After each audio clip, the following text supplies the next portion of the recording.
chapitre 22. Genèse 22. On nous lit les versets 15 jusqu'au verset 18. Je vous permettrai de main. Nous rendons grâce. L'ange de Yahweh appela une seconde fois Abraham de cieux et puis, je le jure par moi-même, parole de Yahweh, parce que tu as fait cela et que tu n'as pas refusé ton fils, ton unique. Je te bénirai et je multiplierai ta postérité, comme les étoiles du ciel et comme le sable qui est sur les bords de la mer. Et ta postérité possédera la porte de ses ennemis.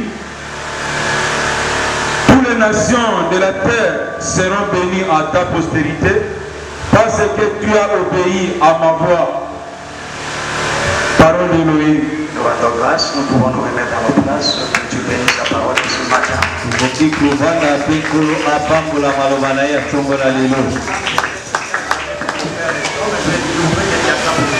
Nalingi obetela nkolo maboko makasi penza. Tembo na Yahweh Concerne la porte koza bikuke ya bamuna na yo. C'est notre thème de ce matin. Yango mama likambo na biso ya tongo la lelo. Gloire à Dieu. Tembo na sharai. Dans cette péricope dont on vient de lire ce matin, Na litangi bisika wasi kotangi la biso tongo la lelo. il s'agit du sacrifice d'Isaac. Ezali na tina ya libonza ya Isaka.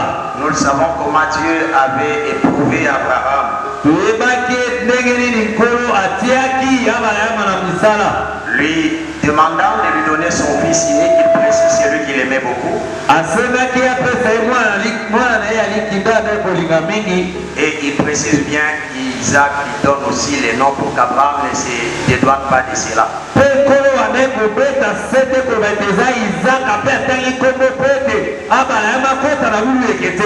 Et nous savons ce qu'Abraham avait fait parce qu'il était devant un fait accompli.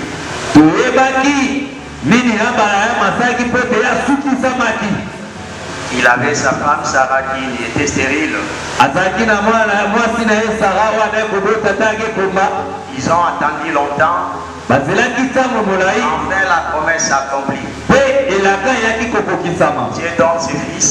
Et la même personne qui donne le fils, c'est celui qui réclame encore, tu dois me les donner. Offre-les en sacrifice. J'espère bien, devant tous ceux qui sont mariés, ça a été un problème. C'est pas facile, même si tu pries, tu dis que tu as une grande foi. On te demande l'enfant. Il y aura conflit qui commencera entre les époux, papa et maman. En dehors de ce conflit-là, il y aura un autre deuxième conflit qui viendra, c'est le conflit des familles. C'est-à-dire la famille maternelle réclamera, dira à la famille du papa que vous n'êtes pas les seuls parents. Alors si Dieu vous l'a demandé, dites-lui que l'enfant appartient à toutes les deux familles. Alors, vous comprenez ici qu'Abraham était vraiment devant un dilemme. Mais devant cela, ce que moi j'ai aimé, c'est ce qu'il a utilisé la discrétion. Parce que quand vous ne mentez pas, vous pouvez être des époux malgré qu'on dit 1 plus 1 égale 1. Il arrive de fois aussi 1 plus 1 n'est pas égal 1.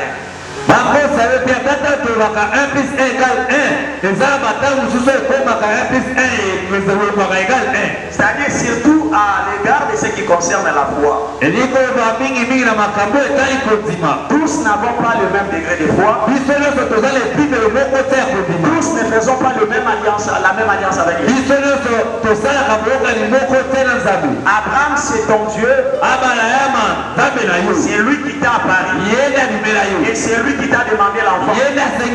Mais c'est même Dieu n'est pas allé dire à Sarah qu'il faut lui donner l'enfant. Voilà pour qu'il n'y ait pas un conflit qu'il fallait qu'Abraham ne dise rien à Sarah. Pete matata ekota te na libota le segla ka Abraham ebisa Sara eloko te. Et là, je l'acclame pour ce qu'il a fait. Wana na betele maboko pona asalaki. C'était un vrai professionnel. Azapeza moto amaele makasi. Attention pour ce qui concerne, surtout je parle bien du spirituel. Sala keba mingi na ona zobe la makamabolimu. Il n'est pas permis de tout divulguer. Yahweh tindami te olo bakaloba kanyoso. Voilà pourquoi il dit à Sarah, nous allons offrir à Dieu et nous rentrerons. Tala yahweh bisaki Sara tozoke de kokamela nzambe kasi tokozonga. Mais dans son cœur, il savait qu'il part pour offrir les fils. Kasi na motema na yeba kete nazoke de kokama mwana oyo. Voilà pourquoi Germain, Isaac aussi était un clairvoyant. Tala yahweh Isaac apazaki mutu abona musika. Il remarque que pour qu'il y ait réellement sacrifice, Aye aboni te poete libonza esalema. il faut qu'il y ait le bois, Esengeli banzete ezala le feu moto et le vent.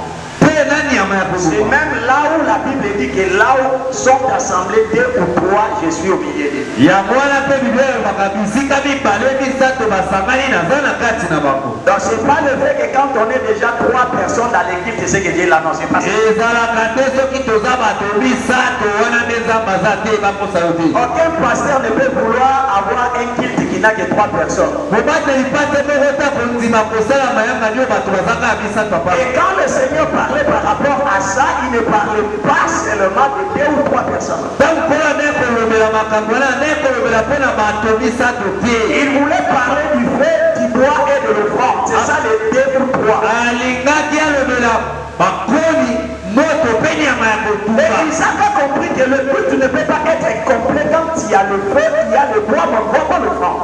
izaka asosolaki ete mayanga nyana ekosalema te mpo ete moto eza bakoni eza kasi nyama kotumbela eza te. Et voilà pourquoi il demande à son père, mais où est l'agneau? kasi yango atunaki papa wapi mpa te. Le papa aussi sachant que c'est toi l'agneau que je veux offrir. papa mpe lokwa yebaki yo nde mpa te naoke kobonza. Il ne lui dit rien, il dit seulement le Seigneur lui-même se pourvoira de l'agneau. ayebisi lokotabi nzambe ye moko akobongisa oyo ekoya. Dans le cœur, il voulait dire que l'agneau que Dieu a pourvu, c'est toi, Isaac. na lolenge so akolobangaka ese mpa te okola bongisaki eza yo. Ils arrivent là-bas bakomi kuna et ils laissent les serviteurs au bas de la montagne. mpe atiki basali na se ya komba.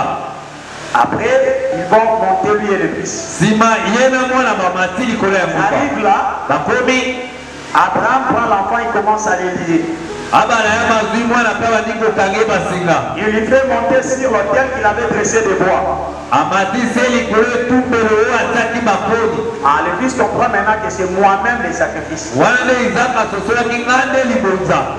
Et quand Abraham lève maintenant le couteau, ntango sikoyo abana ya matomboli mbeli. c'est alors qu'il entend du ciel une voix qui dit stop, messieurs. wana nde ayokaki na lola mokomuno koyebisi ye papa tika nanu. Abraham, Abraham, je comprends maintenant que tu m'aimes réellement. na sosoli penza yo olingaka nga ya solosolo. Oui.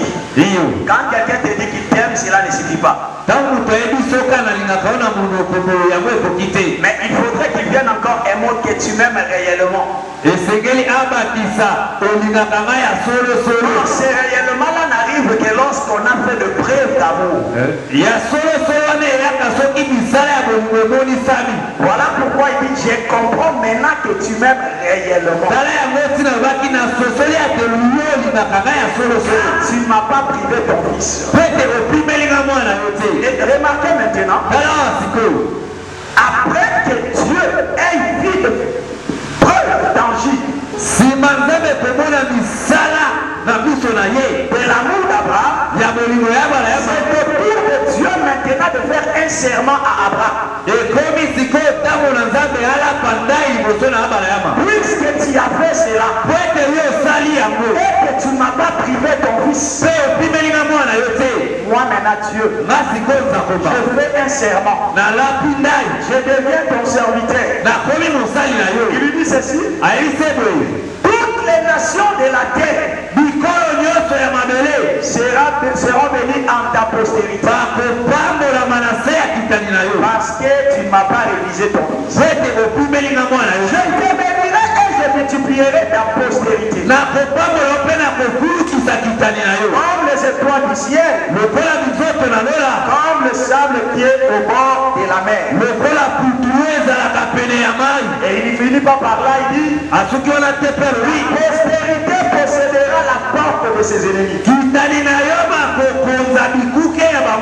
C'est-à-dire Dieu n'est pas là que pour nous bénir. Il nous bénit et puis il sécurise lui-même la bénédiction. Parce que quand il a parlé de la multiplication ici, je bénirai et je multiplierai ta postérité. Il lui donne le pouvoir céleste, c'est-à-dire les étoiles du ciel. Il lui donne aussi le pouvoir terrestre et les sables de la mer.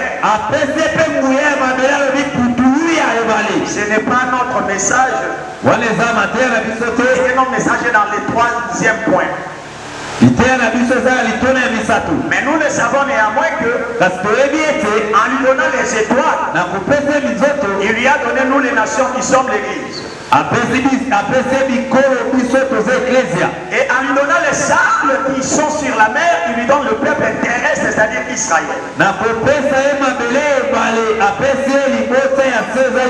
Il dit ici que ta postérité possédera la porte de ses ennemis.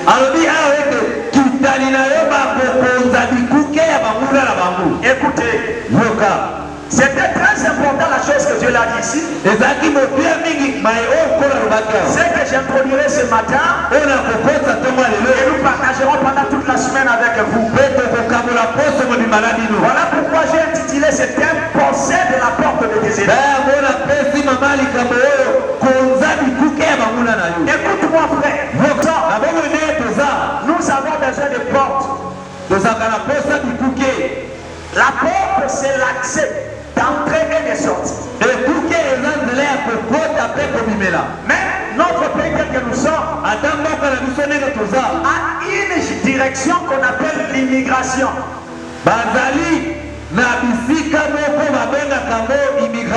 L'immigration, son service c'est de pouvoir contrôler les entrées ainsi que les sorties. S'il y a l'infiltration des ennemis, c'est parce que l'immigration est faible. Mais lorsque l'immigration est forte, c'est alors que l'ennemi n'aura plus accès, c'est-à-dire il n'y aura pas d'infiltré. Même dans la vie d'une personne, il a besoin qu'une porte soit fermée, soit ouverte. La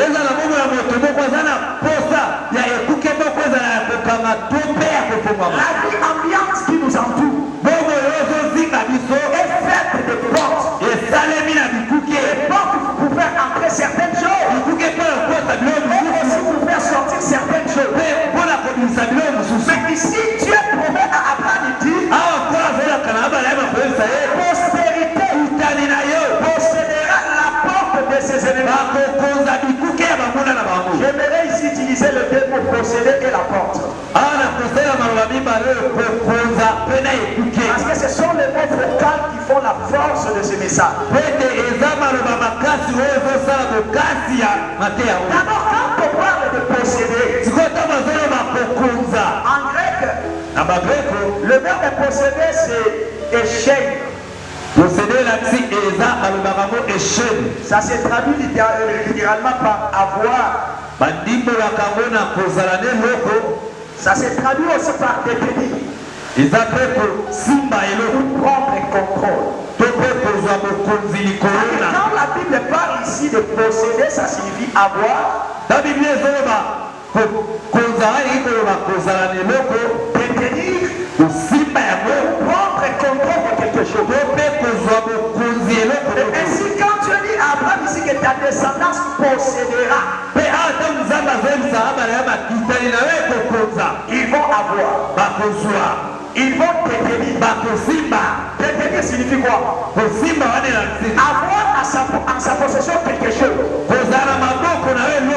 Vous allez remarquer beaucoup d'enfants de Dieu. Nous prions, nous gênons, mais juste ici, tu n'as jamais détenu quelque chose qui te soit en propre. Tu dois remettre des fois ta foi en question. Pourquoi? Parce que c'est ton droit.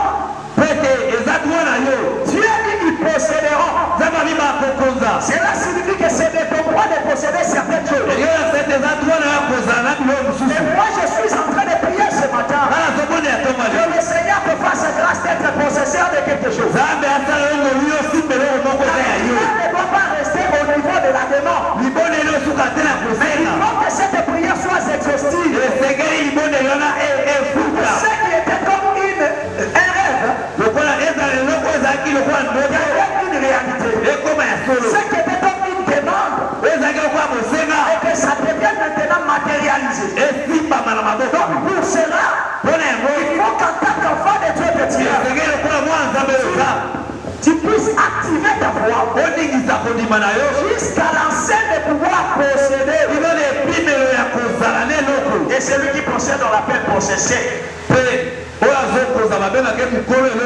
Est-ce que yo sokoma mukolo eloko? Amen. Amen. Obotama hôpital ya Ofutela. Ndako ozofanda ozofutela. Okufa bakekunda yo na cimetière ya Ofutela. Terrain. C'est-à-dire, qu'est-ce que tu veux vérifier? Et vous allez remarquer que cette prophétie était devenue une réalité pour Abraham. Abraham avait des biens et des grands biens et des terres. Isaac, son fils, dans la postérité dont il s'agit, il était devenu possesseur mais dans une terre étrangère. Je viendrai. Je ne suis qu'en train de faire encore l'introduction. Parlons maintenant de la porte. Parce qu'on dit que ta descendance ou ta postérité possédera la porte de ses ennemis.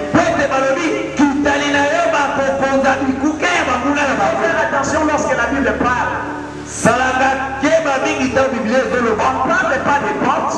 On parle de la porte. On signifie plusieurs ennemis. Mais quand il s'agit de la porte, ça veut dire que tous ces ennemis n'ont qu'une seule porte. Autrement dit que tous ces ennemis-là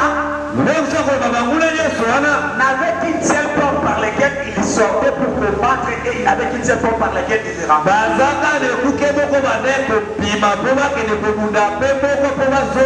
Mais maintenant, le Seigneur donne la promesse à Abraham.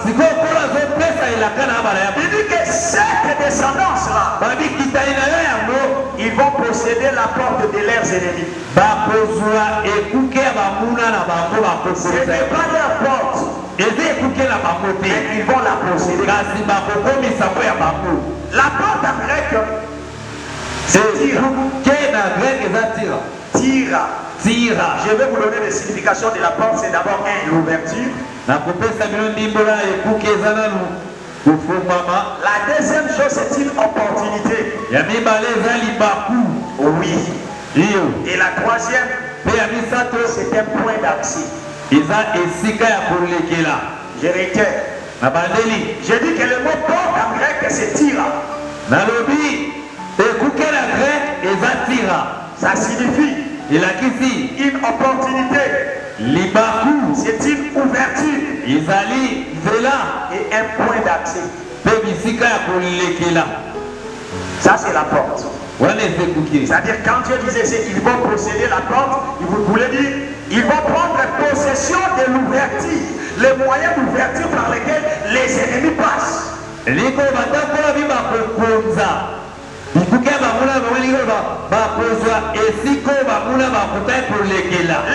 opportunités par lesquelles se servent leurs ennemis et ils vont le prendre.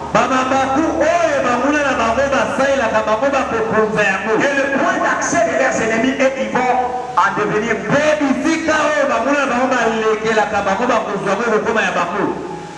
Amen. Amen. Alors maintenant, frère, vous allez voir quoi?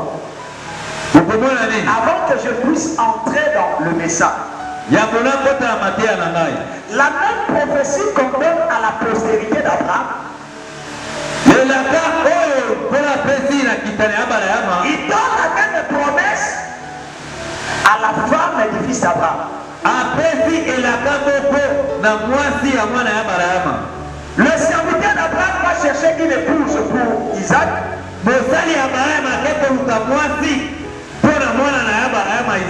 Nous la connaissons tous, elle s'appelait Rebecca. On donne le droit. Les parents sont satisfaits. Avant de libérer leur soeur, les frères et la mère de Rebecca, ils vont prononcer des bénédictions sur leur soeur. On peut nous les lire s'il vous plaît.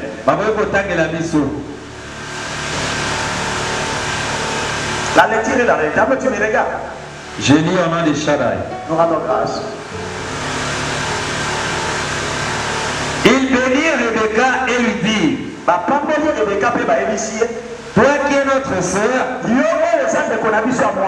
deviens l'ancêtre des millions de personnes et que ta descendance possède les portes de ses ennemis. Wow. Que ta descendance possède la porte de ses ennemis.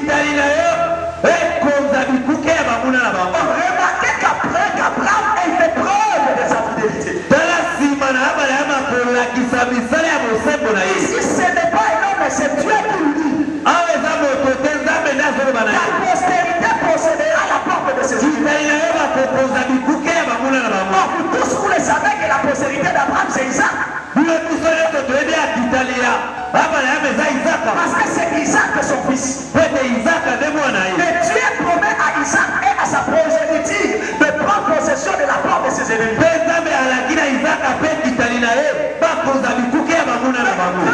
Le serviteur le plus ancien va chercher la femme pour. C'est le frère de la femme et sa mère qui disent que sa postérité possède la porte de ses ennemis.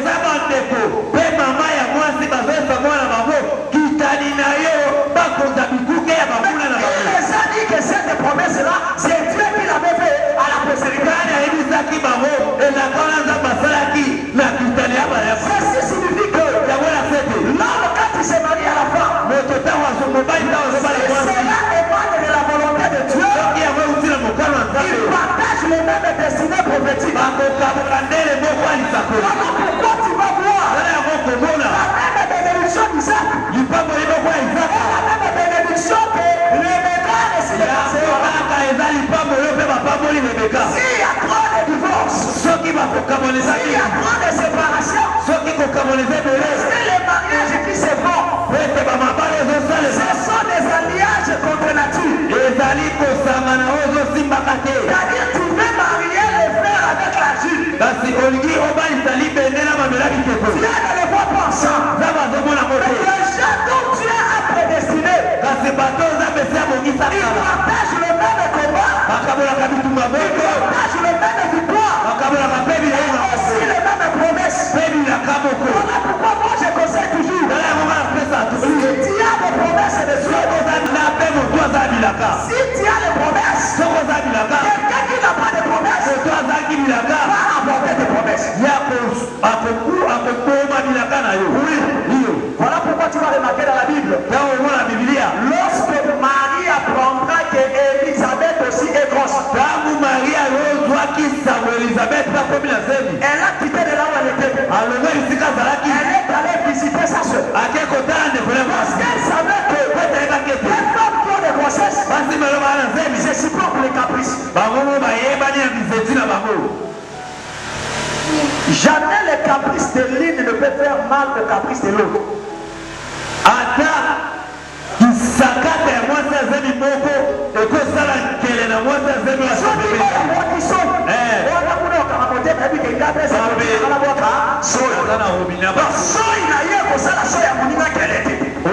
Mais quand les combats qu'on a aujourd'hui dans la vie, c'est quand des personnes n'ont pas les mêmes types de promesses, ils n'ont pas les mêmes visions, mais ils peuvent marcher ensemble.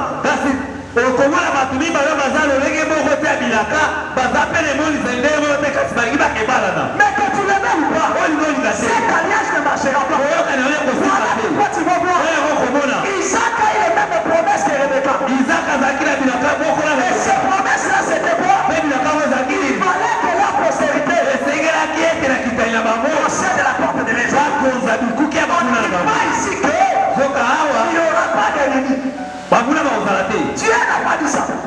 Mais Dieu a dit qu'il y aura des ennemis. Pour vous posséderez les rois. Voilà pourquoi j'ai dit à quelqu'un, même si Dieu te bénit, et tu prétends être un enfant de Dieu, il faut reconnaître qu'avoir l'adversité est une évidence. Ils ne finiront pas. Ils seront toujours là. À chaque étape que Dieu t'amènera, il y aura toujours des adversaires. Et le problème avec toi, tu ne peux pas avoir peur des adversaires. Tu dois seulement savoir que Dieu t'a dit, tu posséderas les rois. Ça c'est la parole.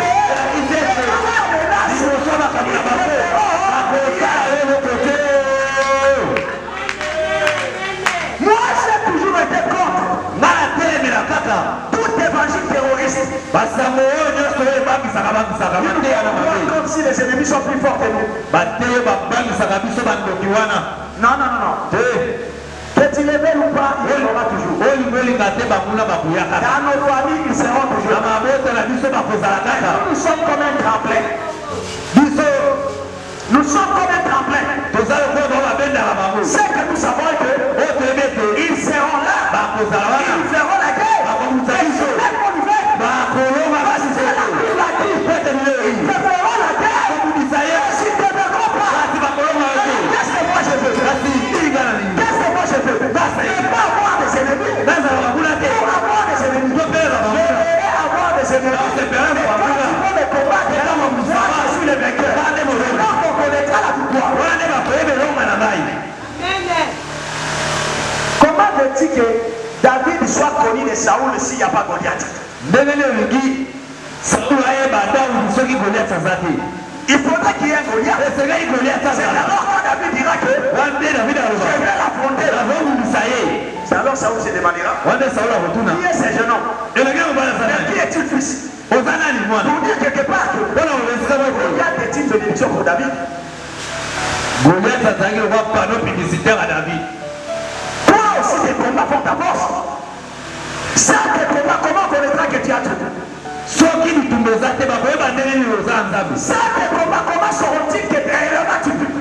Bakoyeba ndenge nini yo obondelaka ya soso babundisi yo te. Non, il faut qu'il y ait des combats faits. esengeli bitumba ya. Voilà pourquoi j'ai dit à quelqu'un, Tala wana esi moto tu pas les combats, mais affronte les combats. okima bitumba te kundana On bango. n'a pas dit que Balobi te tu n'auras pas d'ennemis. okozala On bafuna. a dit que tu posséderas les portes. Balobi okokonza bikuke na bango. Si une porte était moyen d'ouverture, Soki ekuke eza nzela ya kofongola. cela signifie que pour toi aussi, il y a des portes que tu as déjà tracées, mais tu dois combattre pour les posséder. Ezala bituko esi nzambe atie esengeli yo bunda poko Mais c'est que tu vas voir les enfants de Dieu. okomona bana nzambe On ezali. est tellement paresseux, Toza bato moko balekayeba. oisifs, Toza bakoigoyi. jusqu'à tel enseigne qu'on peut posséder avec facilité. Kino ntango toki tozwa na bopete nyonso. Mais Tondeko ta vie est un combat. oboyo bitumba na bitumba. Dans ta vie, les combats cesseront. Na bomoyo bitumba Le jour ezila. où tu mourras. Parce que l'homme qui est mort Pete moto akufile ne peut plus jamais combattre. L'homme qui est mort n'a jamais d'ennemi. L'homme qui est mort ne peut pas porter une arme. Et tant que tu es en vie, il y aura toujours des combats. Seulement assuré les combats. Dieu qui m'a promis la victoire. Voilà. Voilà. yango wana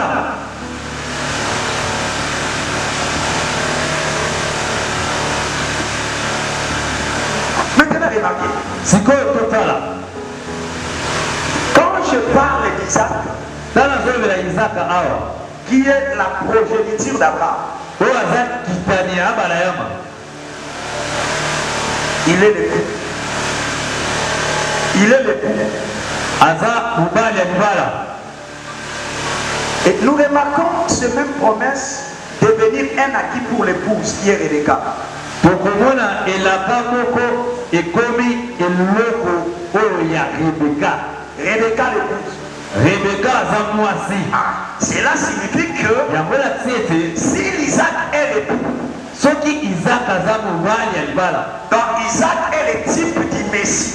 isaka aza elili ya mobikisi, Il est le type de Hamashia. aza elili ya hamashi. Rebecca ici est le type de l'église. rebeka awa aza elili ya eklesia. Voilà pourquoi je dirais, tala yango na koloba il est notoire que Rebecca bénéficie des promesses Isaac.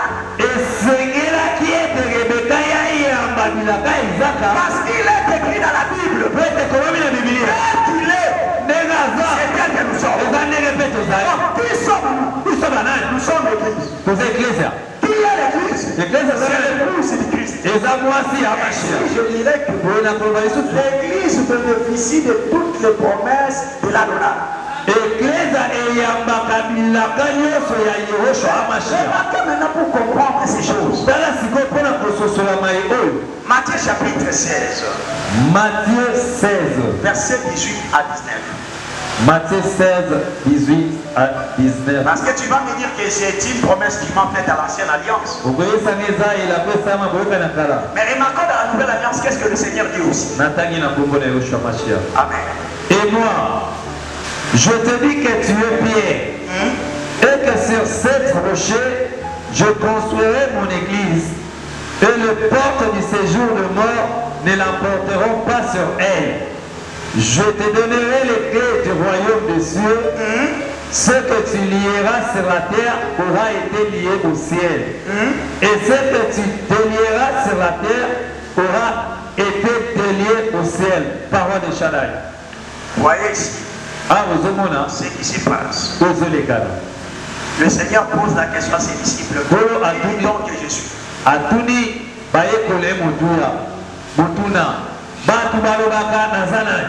Les uns disent que tu es Élie. Les autres disent que tu es Jean-Baptiste. D'autres disent que tu es Jérémie. L'un des prophètes de l'ancienne alliance qui a ressuscité. Il pose la question aux disciples, vous qui dites-vous que je suis? Les disciples disent,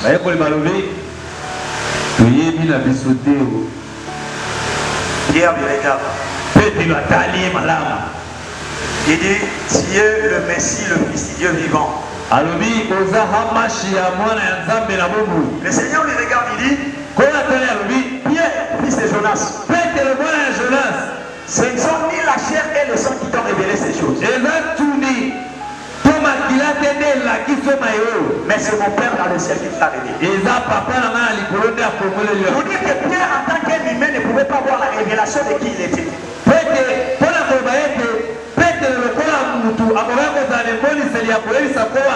Mais pour qu'il ait cette révélation, il a fallu que l'esprit du Père entre en nous. Mais écoute ce qu'il lui dit. Je te dis que tu es Céphas. Mais sur ces rochers, ces rochers-là, c'est la révélation que Pierre a eue. Je bâtirai mon église. Mais il n'a pas fini par là. Les portes du séjour des morts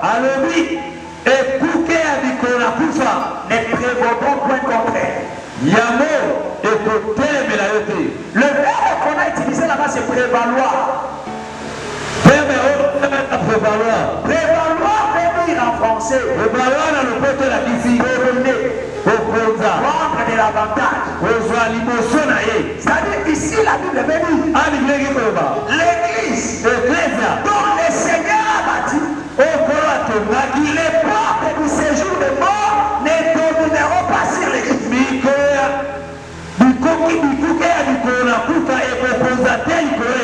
Pourquoi on parle trop de portes? C'est ça la question. Dans l'ancienne alliance, on a fait apologie de la porte. Dans la nouvelle alliance, on fait aussi apologie de la porte. Le Seigneur savait le pourquoi. Le séjour des morts dont le Seigneur a parlé. En hébreu, on appelle ça Sheol. En grec, on appelle cela Hadès. La Bible parle de l'Hadès. La mythologie grecque a parlé de l'Hadès. Et la mythologie égyptienne aussi a parlé de l'Hadès. Et lorsque vous lisez même l'Apocalypse, on vit un homme monté sur un cheval. Il avait le pouvoir sur les Hadès. Son nom était la mort. azalaki na nguya likolo ya kufa kombo ezalaki Hades. Est-ce que tu as dit ce que j'ai dit? Kombo azalaki na nguya likolo ya Hades, kombo ezalaki kufa. Voilà. C'est-à-dire ici on personnifie les Hades. Awa bazolatisa Hades nzoto. C'est-à-dire c'est tout un esprit. Eza boyi Hors de l'humanité. oyo azosala nano na mokili. Quand les humains meurent, Ntango bato ya mokili bazokufa c'est sous le pouvoir du Hades. eza na se ya nguya ya Hades. Parce que son nom c'est la mort. Pete kombola eza kufa. Le Seigneur dit ici, Kasi kola lobi awa les portes du séjour des morts bikuke ya mikolo na kufa ne domineront pas sur l'église. ekokonza eglise ya Kristo. C'est lui qui est membre de l'église. ekoba oyo aza kati na Un eglise enfant de Dieu né de nouveau. wana nzambe abotami ya sika La mort n'a pas un pouvoir sur vous. kufa eza na nguya te Et likolo tu ne ye. peux pas avoir peur de la mort. okoki kobanga kufa te Quand Dieu n'a pas encore décidé, soki nzambe na ozwi mokano tu te peux faire crash sur un avion. okokwea na avion Toi, tu ne mourras pas. yo okokufa Parce que te le séjour des morts n'a pas de ete pouvoir. mikolo na kufa eza na nguya te likolo Est-ce na que yo. vous remarquez? kasi tomona Les enfants de Dieu eux-mêmes, bana nzambe bango moko ils ont peur. Ton ennemi utilise la peur parce qu'il sait qu'avec la peur, il peut te dompter. monguna na asala kobanga pete yebi na kobanga kokonza yo. Il suffit aujourd'hui qu'un enfant de Dieu lui dise que j'ai rêvé sur toi la mort. esengeli bayebisaka mwana nzambe moko lelo na loto okufi Il commence à avoir peur. bandi Il kobanga commence à trembler. ye moko bakopropose bajour Pasteur. paster Songanga na maboteli na yo. Baloteli nga liwa. Sotan balotela kosomi voiture, pourquoi ça passera sous toi? Tout cela parce que tu as peur de la mort. nyonso wana mpo ozobanga kokufa Mais la Bible dit ici que libio bia ete les portes du séjour de mort n'auront pas l'avantage sur toi. bikuke ya mikolo na kufa ekozwa bokonzi te likolo na yo Mais au contraire, c'est toi qui vas posséder cela. kasi yo nde kokonza yango. Et écoute, mpe yoka on parle des portes ici au pluriel. bazobela bikuke awa ebele Pour dire quoi? mpe na obani Dès que nous sommes dans la Bible, nde toza bomoi la vie est faite des portes et des clés. bomoi esalema na bikuke mpe bafongola. Voilà pourquoi le Seigneur n'a pas dit je te donne la clé, mais il dit je te donne les clés. tala yango nkolo ayebisaki petro te napesi yo fongola moko kasi bafongola. C'est-à-dire qu'il y a plusieurs portes qui sont encore fermées, mais toi, enfant de Dieu, tu as les codes de verrouillage. Tu as la clé d'accès. Lorsque tu parles, c'est alors que les choses sont en train de s'ouvrir. elingi koloba yo mwana nzambe oza na bafongola kasi bikuke ebele eza ya kokangama yo esengeli ofongola-fongola o ntango ozoloba yango ezofongama. Remarquez l'ombre de Dieu. tala ya molongo na nzambe Le Seigneur ne dit pas que ce que tu ouvriras dans le ciel, sur la terre sera ouvert. Non. nkolo olobi te oyo kofongola likolo ekofongama na se C'est encore ça la confusion que vous, enfants de Dieu. yango nde bulu eke ebele bana nzambe bazalaka na yango Ce que vous faites comme confusion. oyo bosalaka ezalaka bulu eke epa na bino Nkolo fongola kwa moinanga. bomolelanga lola Nkolo kangola ngai. angolanga Nkolo pesa ngai. Mais c'est quoi ça frère? makambo nyonso C'est osala quoi ça comme aventure? ozosala nini Il dit ceci. alobi boye J'aimerais vous lire. Est-ce que tu peux lire ça? Verset 19. verset 19 je lis Parce qu'il y a beaucoup de portes. La vie est faite de portes. Or, comme nous venons de lire avec vous, les portes ici signifient l'opportunité, les occasions, les ouvertures. ekuke oyo elati bamabaku oyo eyaka banzela ya kolekela Dès que nous sommes là, chacun le nom de cette porte. nde tozala moto moto oza mposa ekuke Tu as besoin que les portes soient ouvertes. oza mposa bikuke efongama Et le Seigneur lui-même te dit que je te donne les clés. kasi koyo alobi na peso bafongola C'est comme quelqu'un, on lui donne la clé, il a la clé à la main, mais il est en train de perlicher devant la porte. Et la porte peut fermer, je ne sais comment. eza lokola motu aza afongola maboko asali nasala nini ndenge ezali C'est comme aussi, des fois vous me dérangez pour rien. ntango motungisaka papa pamba Je vais vous donner un exemple. napesa bino ndakisa Quand vous m'appelez là au téléphone, ntango obenganga na combo wana Dad, il y a ça, ça, ça et ça. dadi nazobela dadi boyeboyeboyeboye Qu'est-ce que j'ai fait nasalani pour que tu aies la solution? Je fais quoi? oyo tozeyano nasala nini Je fais quoi? abondelaka J'ai pris, hein? lobaka na Il ye est écrit, ekomama l'homme quittera son père et sa mère s'attachera à sa femme. moto akotika tata ye na mama ne mpa kokangama na mwasi na Il ye est aussi écrit, ekomama il mpe n'est pas bon que l'homme soit saint. eza malamu te motwale azala ye moko Ma famille, je réveille à ma famille. nalingi awo na libota na Les ba portes de mariage s'ouvrent. nazotala Tu commences à le déclarer. okobanda Il y a kotala des choses qui yango commenceront à se faire. Parce que tu ne sais pas le pouvoir qu'il y a dans ta bouche. Voilà pourquoi tu es capable de déclarer. Et on est en train de te faire tomber comme s'il y a des hommes extra puissants que toi. On te fait croire à ça. Voilà pourquoi certaines choses que toi-même tu peux dévalquer, tu dis seulement, là il faut seulement les pasteurs.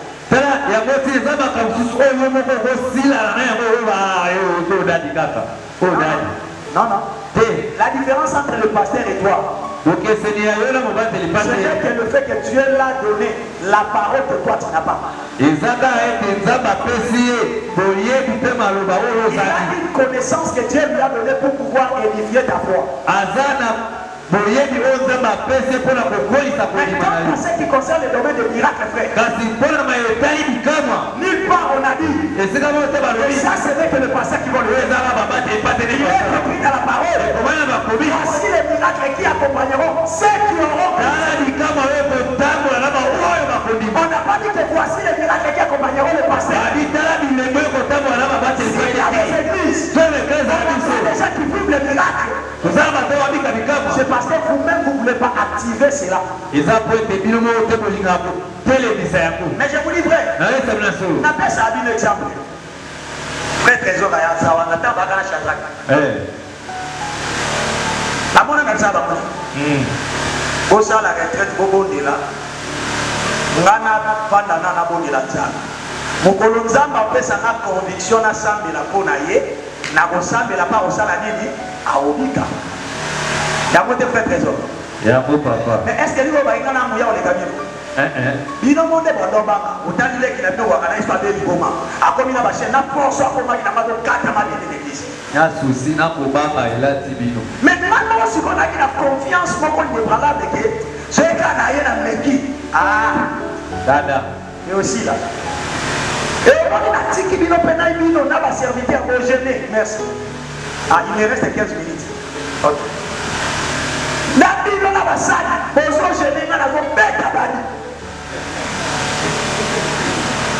Pourquoi n'a pas dit papa? N'a rien bon d'apprendre ta vie, mais n'a rien. Ça peut le coup. Oh, pas génial. C'est mon TikTok. N'a rien dit pour ma kimia. Il y a kimia. Mais la différence c'est que j'avais seulement confiance. Dieu a mis à moi le pouvoir. Et à moi aussi, problème est pour ma vie, pour que ça soit le pouvoir à la mission de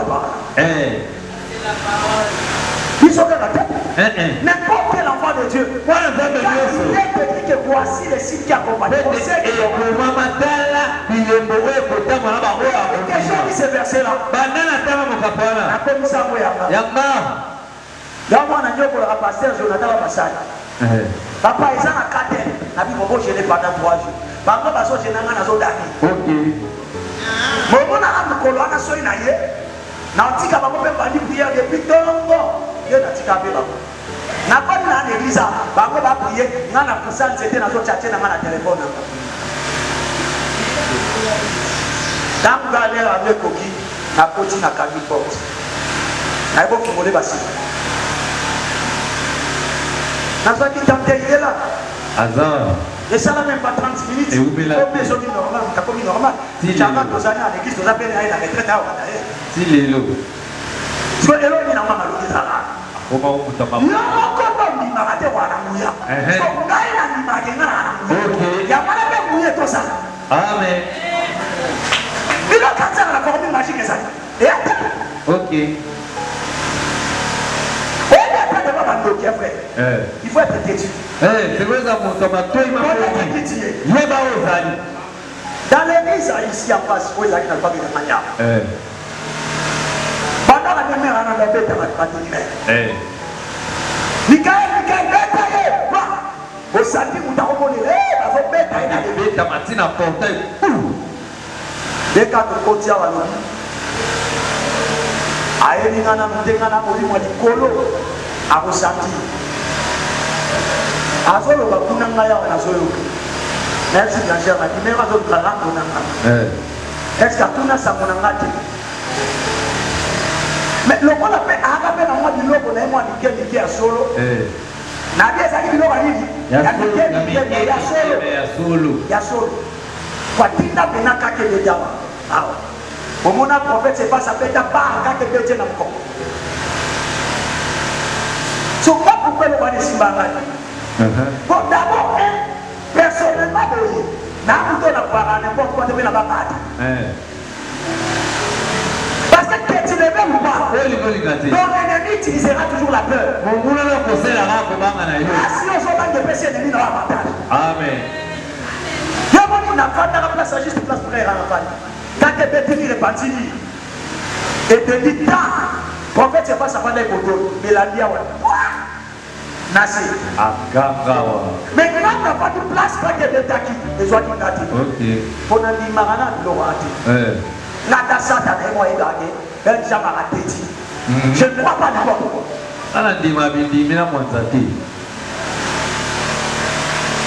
Vous comprenez ce que je dis? Tu as dit à Jérémie, ne tremble pas devant eux. Le père que je te fasse est trembler.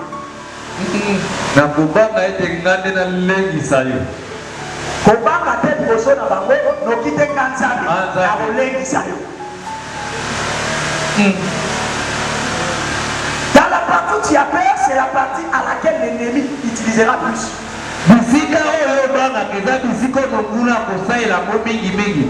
La chose qui te fait peur, profite à tes adversaires. Ce matin, avec une introduction des grands séminaires que nous allons continuer toute cette semaine.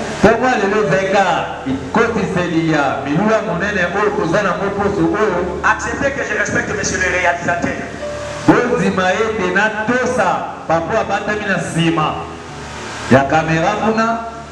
Mais pendant toute cette semaine, je vais vous révéler les grands dieux.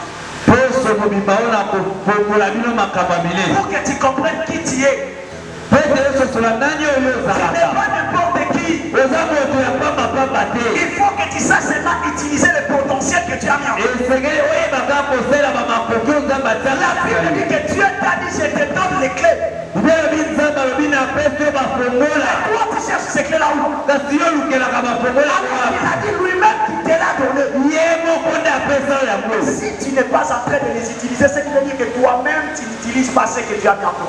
Tant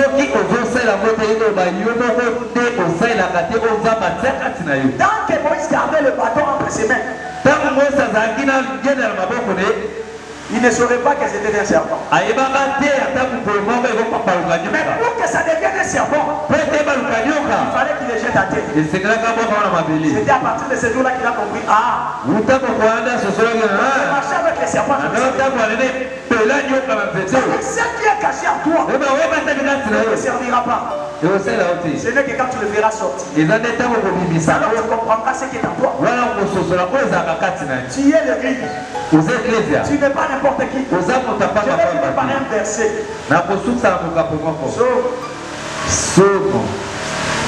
Chapitre 68. Psaume 68. Lis-nous le verset 28, s'il vous plaît.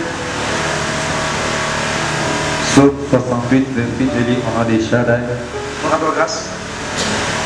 Voilà Benjamin, le plus jeune. Non. C'est que chez toi c'est Benef. Benef, je lis au nom des Shaddai. Amen. Ton Dieu ordonne que tu sois puissant.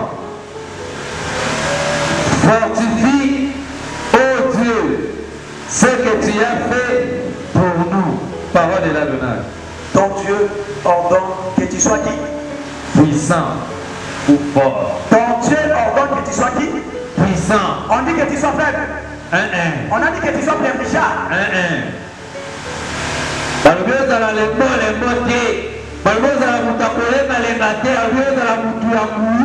Est-ce que tu vas faire avec papa? Raisonnez à vous colombo boni nobo na bino baba nzali na panique à danger. Oye bena devant ese oncle na MSU na pension 1 mois. So tiki misana ote na olia yo. Atika. Docteur Bengondo. Pourquoi dans la nature balobake misu makasi? Identité. Yo te battu dans ma famille, mais toi tu es l'enfant de Dieu. Bangaka. Tu y as peur. Mais la Bible ne dit pas que ton Dieu te demande, mais la Bible dit qu'il t'ordonne d'être puissant. C'est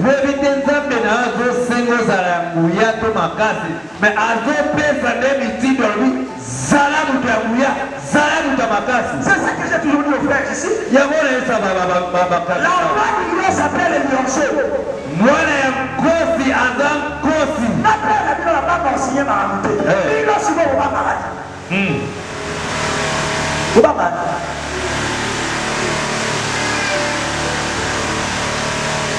Un homme de Dieu vient de nous quitter cette semaine, le mercredi, il est mort aux États-Unis.